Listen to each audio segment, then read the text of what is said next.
Hey, welcome to this session, Productive by Nature. I'm excited to share with you today a different approach to productivity, one that works with your natural tendencies rather than against them.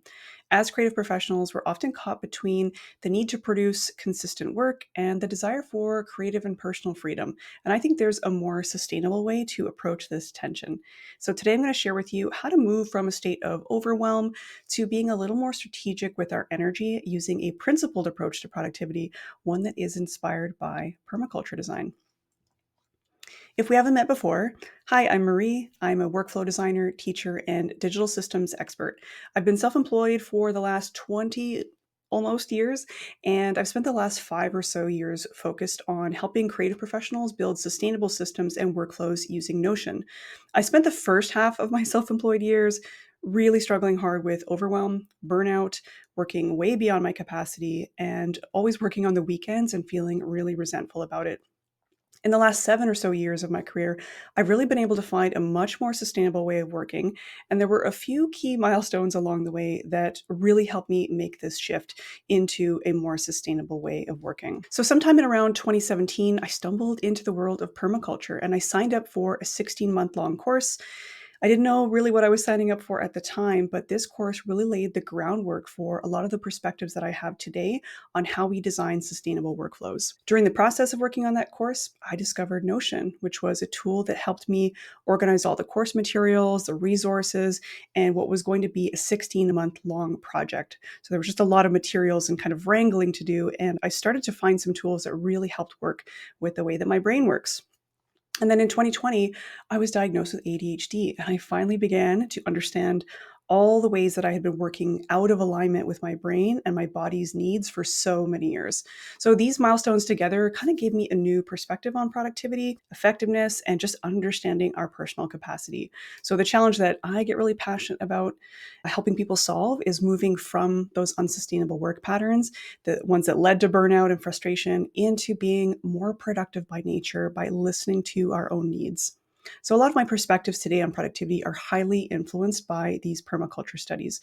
If you're unfamiliar with permaculture, it's a design approach focused on creating sustainable, regenerative systems by working with nature rather than against them.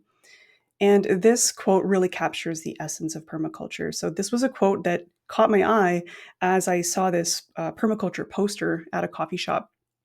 It says, become a more conscious designer of your life, landscape, relationships, and work while learning how to save time, energy, and money. So while the course was an intro to permaculture and gardening, very quickly I could see that the ethics and the principles of permaculture were applicable well beyond the garden. It was really a type of life design. So, where more traditional productivity attitudes and methods feel more like industrial agriculture, where we're just focused on maximum yield at any cost, permaculture invites us to look at what a more sustainable, regenerative approach might look like. What if we could design systems that work with our creative energy rather than depleting it? So, permaculture is really just a solution oriented design approach to creating harmonious natural ecosystems. What can permaculture teach us about personal productivity? So, in permaculture, observation is treated as a critical skill. The idea is that by carefully observing what's happening in the natural environment, we can learn from its wisdom and apply those lessons to our design. Whether that's a design of your calendar, whether it's a design of your work, your workflow designs, it's all kind of the same. The idea is that this helps us create systems that work in harmony with nature rather than against them. By understanding patterns in nature and their applications, nature is full of repeating patterns that can provide valuable insights for permaculture design. Again, we can look at attention patterns, we can look at focus patterns, workflow patterns, etc. And so when we mimic the systems that exist in nature, we can find more resilience. And then it's all about efficient energy planning. So, by carefully considering the flow of energy through the systems, we can create designs that minimize waste, wasted time, wasted resources, wasted materials, and we can optimize resource use and maximize our productivity and our creativity. And so, in a digital context, permaculture, I believe, can really offer a shame free approach to how we think about our systems design and our productivity. It's a way to reduce overwhelm and anxiety, increase personal insight and growth, improve our relationship with technology, with nature, and ourselves, and to really see challenges as opportunities. So, Permaculture is iterative, it's energy aware. There's an attitude of play and experimentation. It's about making small and slow changes and noticing what's working. It's very flexible and prioritizes those feedback loops, and it's hugely solution oriented. There's over a dozen permaculture principles. We don't have time to get into all of them today in this session, but I'm just going to highlight a few that I think can be really helpful and provide some guidance in your journey to move toward a more productive and fulfilling creative work. So let's start with what I like to think of as the capacity crisis. And this is where I think a lot of us go wrong, not just creatives, but just that we are all working at or beyond our maximum capacity. It's like trying to pour water in an already full glass. So this leads to disappointing people, making poor choices, health impacts like burnout. So why do we do this to ourselves over and over again, right? Why do we consistently take on more than we can handle? I think there's a number of reasons that we do this. One is that I think we adopt systems without first establishing principles. So we're off chasing the latest app or method without considering whether it actually aligns with the way that we work. Secondly, we try to adapt ourselves to systems instead of building systems aligned with our own natural tendencies. This is like trying to grow a tropical plant in the desert. The conditions are just not right. Third, I think a lot of us buy into the cultural glorification of hyperproductivity, that hustle culture that tells us our worth is tied to our output. And then fourth, we fall prey to cognitive biases in planning, especially the planning fallacy. So it's a cognitive bias that causes us to underestimate how long things will take while overestimating what we can accomplish. And ultimately, this is all working against our nature. So if we contrast this unnatural way of working with being productive by nature, it's a fundamental misalignment in how our creative work naturally flourishes and how you structure your working life. So again, it's trying to force a wildflower to grow in perfectly straight rows. It doesn't really make sense. And so when we're working in these unnatural ways, creative practice feels like a battle. Your business runs you, not the other way around. Your best work never sees daylight, and your creative cycles are ignored. Productive by nature, natural forces become multipliers of your efforts instead of working against the grain or pushing a boulder uphill. And it's not just about doing more, it's about doing better work while feeling better doing it. And so instead of obsessing over creating the perfect productivity system, we are embracing good enough systems that evolve over time. Instead of feeling pressured to get work done using a specific tool or a specific system or technique, we are designing personal systems based on our own individual and unique needs and values. Your productivity system should be as unique as your creative voice, influenced by others, but ultimately is your own. And so instead of pushing beyond our own limits to extract maximum value out of every single workday and every single hour, we are honoring the natural ebbs and flows of energy, attention, and focus. So let's talk about some of the ways that we work against our nature. We're caught in systems and expectations that were never designed for creative sustainability. So I'm going to highlight some of the specific ways that I think we tend to work against our nature, and then I'm going to bring in some permaculture principles to guide us to a more effective way of showing up that's way more in line with our needs. The first one is energy misalignment. This is ignoring our natural energy rhythms and biorhythms, scheduling deep work during our low energy hours, forcing yourself to write or do design during an afternoon slump when you know that you naturally focus better in the morning, or the reverse if that's you. Expecting consistent output regardless of your biorhythms. And so, if we take a look at a permaculture principle that can kind of help support and reframe this, observe and interact is not only a permaculture principle, but it's also the first phase of any permaculture project. The idea is that by taking the time to engage with nature, we can design solutions that suit our particular situation. The idea is like we are noticing how we are showing up. We're tracking our energy patterns over several weeks to identify our natural rhythms. Not even just weeks, but even years, right? There might be yearly patterns that happen. Even the fact that taxes happen at the same time every year is a type of pattern, right? That we forget to accommodate for.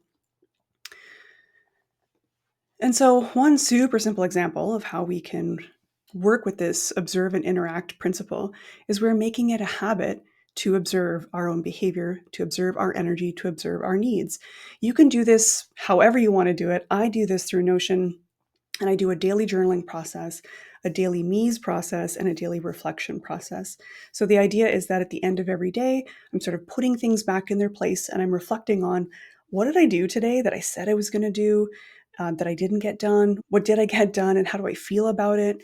And having just a daily reflection process as well as a weekly reflection process to notice not just what I got done, but how did I feel about it?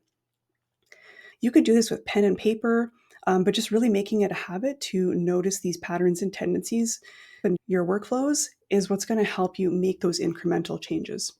In permaculture, we call this a spiral of erosion. It's those unhelpful behaviors and those cycles that we get into that have a negative compounding effect on our energy. So, this is another area where we can observe our own habits. I know, for example, if I pick up my phone first thing in the morning and I start doom scrolling, there is a compounding effect that I'm going to have more anxiety. I'm going to feel creative block. I'm going to get frustrated. I'm not going to have a great sleep. And so there are these behaviors and tendencies that we have that compounding negative effect. So I want you to think about those things that you do in your life that are actually stealing your energy.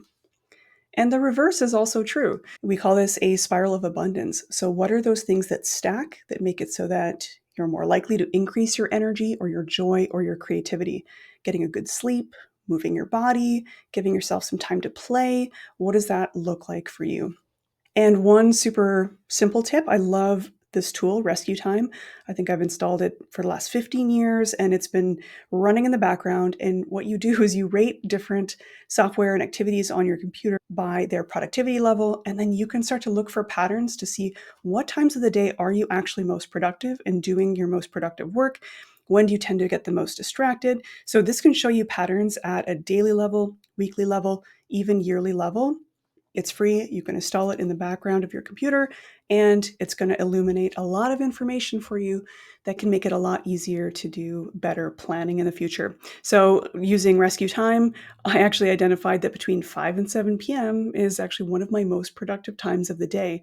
I kind of wish it wasn't because I'd love to be making dinner during 5 to 7 p.m. But by learning this information, I can make small adjustments to my schedule to kind of accommodate for this natural way of being. And so in the end, I really believe that an hour of reflection every day saves a week of wandering. So it's a good habit to get into and saves you time in the long run. The next way that we work against our nature is context and cognitive overload. So, what do I mean by that? Excessive context switching between projects and tools, fragmented focus with constant interruptions, and juggling way more active projects than our capacity allows. The principle obtain a yield reminds us that our systems should produce valuable returns for the energy that we are investing in them. This can be things like value-based project selection. So rather than juggling numerous projects simultaneously, select just the ones that provide the highest yield for your energy investment. Outcome-focused workflows, designing your work processes around producing specific valuable outputs rather than constant activity across multiple platforms and multiple projects. So, this principle helps us shift from the constant busyness to being way more focused in our productivity. Just as a permaculture garden prioritizes plants that provide multiple benefits with multiple inputs, your productivity system should be maximizing meaningful outputs while minimizing that context switching and the cognitive drain. And how this might look for me, I limit active projects to 3 maximum to prevent context switching. Another one might be I make sure to make work visible so I don't overcommit, right? There's lots of different ways that you could translate this, but this is one that feels meaningful for me. Another way that we work against our nature is through time and expectation distortions. So, planning with optimism rather than experience, applying rigid productivity models to creative work, working against your chronotype, for example. And I think another one of the reasons that we are bad at planning is that we tend to plan for ourselves when we are at our best instead of when we are doing our best. When we are at our best, we are sleeping well, we are taking care of ourselves, we are working out, we are feeding ourselves well, we're doing all of the sort of ideal habits, we are showing up the way we want to show up. However, this is not how most weeks go, right?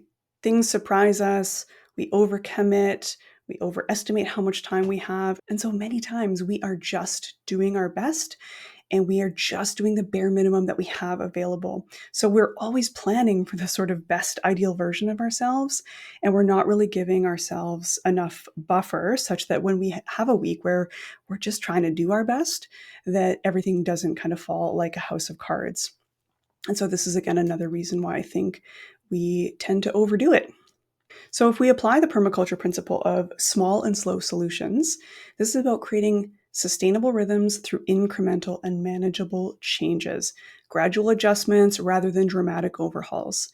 So, here it's about building buffer incrementally. So, rather than completely restructuring your schedule, start by adding a 15% buffer to your estimates, then gradually increase to 25% as you observe your results.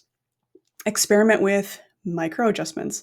Test small changes in your schedule based on your chronotype. It could be something as simple as instead of taking meetings in the morning, you take them in the afternoons, or vice versa. Or maybe having specific days of the week that you don't book any calls. If you're a night owl, maybe you start by shifting one important task to later in the day instead of forcing a complete morning routine. So there's lots of different ways you can kind of make these small sustainable changes based on your specific needs. For me, this looks like I build in 25% buffer for all estimates to account for the unexpected. Another one might be I break ambitious projects into small, achievable milestones to maintain momentum. I know that if I see a giant project on my plate, it becomes way too easy to put that project off. But if I can break it down into smaller phases that have a milestone that feels really achievable, it's going to be a lot more likely that I'm going to get it. And then another way that we work against our nature is environmental discord. This is working in spaces that fight against your attention needs, digital environment clutter, notification overwhelm, and ignoring our physical movement requirements.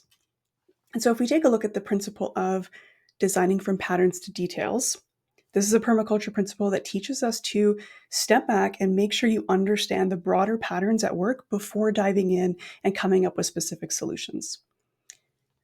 So here you can observe your attention patterns rather than forcing yourself to focus in distracting environments.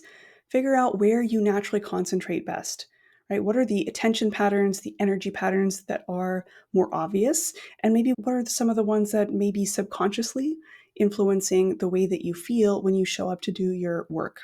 So the idea is by first understanding these patterns, you can create environments that support rather than fight your natural tendencies.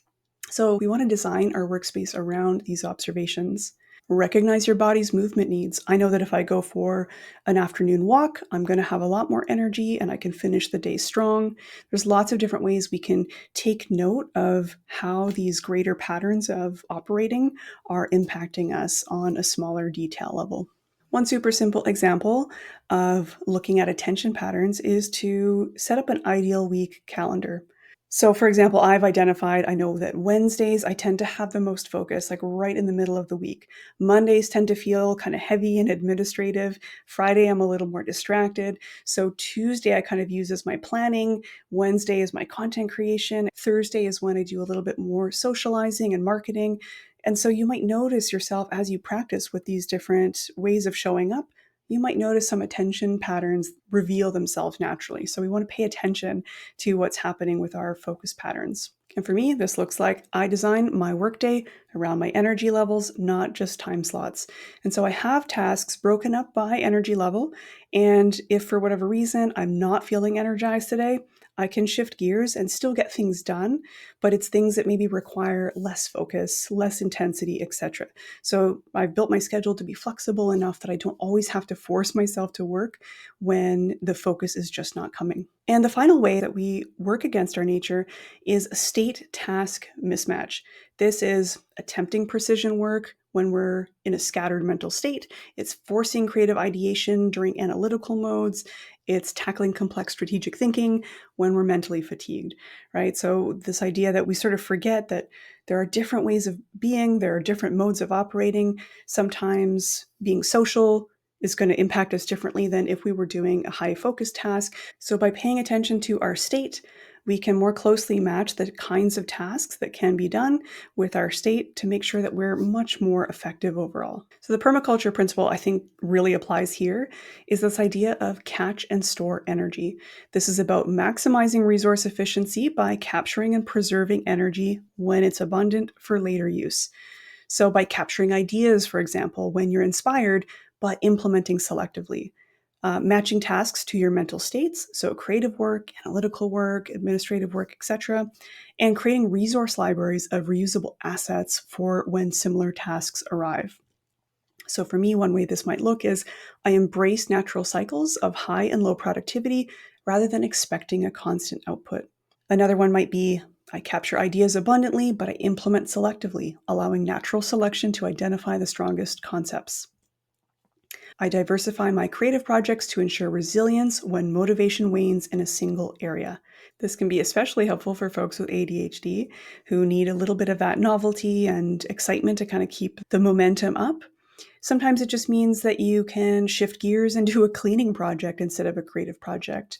The effort that it takes to create a workshop is so much higher than it might be to write a blog post. So we have to be able to have enough projects on the go that we're not overdoing it, but enough that we can diversify so that when our motivation is struggling, we can shift gears pretty easily. And so, really, this is principled productivity. It's developing a set of internal principles about how we work best, allowing us to approach our work with more ease. A principle is really just a rule, a belief, or an idea that guides you. And ideally, it's there to improve your decision making and output and make it so that work feels less oppressive. And so, by using these permaculture principles, this is just one way that we can show up differently without judgment and with a bit of a sort of guiding force for maybe reducing some of the shame that we might feel around why we're not able to produce at 100% all the time. It's totally normal. So, in reflection, I want you to think about what are some of the ways that you work at your best? When do you work at your best? Are there boundaries that are often missing in terms of how we say no to projects and how we accept projects, or asking for support or asking people to not interrupt us when we know that we're going to be in a focused state? What are some of the unique needs that you have or the unique constraints that you have because of your type of work or the way that you need to show up? And what energizes you and de energizes you? So, some next steps for you to think about are to identify your own core patterns. What are the energy cycles that keep showing up again and again? What are your attention patterns? Are there seasonal influences that are impacting the way that you work? And what are your workflow patterns? And do they change seasonally? Do they change from month to month or depending on the kinds of clients or projects that you take on? I would recommend to, if you don't already do this, begin a daily or weekly observation practice for 2 weeks and just track your energy levels throughout the day. Track the kind of projects that are energizing you or de energizing you, and just start to pay attention to what's happening without judgment. Just take notes. And then next, identify your spirals of abundance and erosion if you already know what they are. They may not be obvious just yet, but it's something to kind of pay attention to. What are those unhelpful patterns and the vicious cycles that de energize you? And what are the helpful patterns and energy amplifiers that you could turn up and do more of? And then identify your guiding principles. I've provided a couple examples here today, and in your worksheet, there's going to be a ton of examples in there. But I want you to choose some that resonate with you and experiment with using these principles as a lens through which to view your work over the coming weeks. You don't need to choose that many. I'd say maybe choose 3 tops and just try them on, experiment with them, see if they really work for you. And something to remember as you think about activating these principles, they should address your specific challenges and support your creative strengths. They should be specific enough to guide decisions and flexible enough to apply in a variety of situations. And this is just a draft, so forget perfectionism. This is really just intended to help you try something different as a first draft and see what works and refine it over time. And then you can ask yourself, if you consistently follow this principle, would it lead to more sustainable creative work? And I'll leave you this quote from our own Principled Productivity Manifesto, and that is, we define success by sustainability, not output. The measure of a good system is not how much we produce, but whether we can maintain our well-being, creativity, and joy throughout the process. There's a worksheet for you to grab here tinyurl.com/productive-by-nature. And it's a Notion document. There's tons of stuff in there for you to explore. It's got the different ways that we work against our nature. It's got the permaculture principles, and then it's got some of the reframes and ways to activate your principles. Again, just use it as inspiration, and there's lots of additional resources in there. If you thought this was interesting, if you're curious about permaculture, these are two books I love: People and Permaculture and the Milkwood Permaculture Living Handbook. Both of those are excellent resources, and there's more in the worksheet. If you thought this was interesting and you want to go deeper into my work, I do have a number of workshops over at notionmastery.com/workshops. We get into more detail about how to do capacity planning. And if you're curious about Notion specifically, we do have some stuff around how to do dashboarding in Notion. And say hello. You can usually find me at Marie Poulin at a variety of places, mariepoulin.com. You can find me on Blue Sky or YouTube if you like my Notion content. And our business is Okidoki. You can find us at weareokidoki.com. It's a business that I run with my husband. And you can find our work and our signature courses over at notionmastery.com. Thanks so much for listening to this session. I hope you enjoyed it. Don't forget to grab the worksheet, and I will see you online.